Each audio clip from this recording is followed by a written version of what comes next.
नमस्कार. ज्ञानेश्वर वाघमारे, मावळ न्यूज एक्सप्रेसमध्ये आपले स्वागत आहे. आमच्या चॅनलला नवीन असेल तर लाईक करा, शेअर करा आणि सबस्क्राईब करा.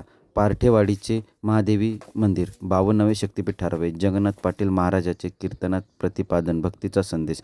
महाराष्ट्रात 51 शक्तिपीठे आहेत. इंगळूण पार्थेवाडी येथील महादेवी देवीचे स्नान हे 52वे शक्तिपीठ ठरावे, असा संदेश हबप ज्येष्ठ कीर्तनकार जगन्नाथ पाटील यांनी व्यक्त केला. देवीचा साक्षात्कार होऊन भक्तांमध्ये नामभक्तीची ओढ निर्माण व्हावी, अशी अपेक्षाही त्यांनी व्यक्त केली. पार्थेवाडी येथे श्री महादेवी मंदिराच्या वर्धापन दिनानिमित्त तसेच शतचंडी यज्ञ सोहळ्याच्या पार्श्वभूमीवर आयोजित कीर्तनात ते बोलत होते.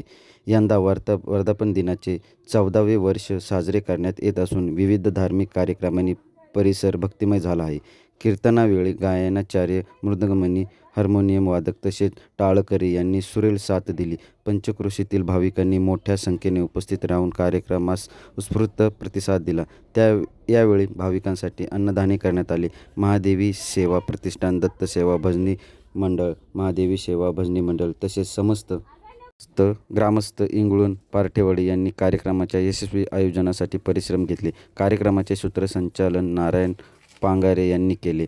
हबप पाटील म्हणाले, ज्याने भजन केले त्यांनी देव पाहावा. देवाला भजनाने जागृत ठेवावे लागते. देवीचे रम्य स्नान अनुभवायचे असेल तर पार्थेवाडीत यावे. कोणाचाही द्वेष करू नका, मत्सर ठेवू नका. हातात काम आणि मुखात नाम हेच आपल्या जीवनाचे सूत्र आहे, असे महाराजांनी सांगितले.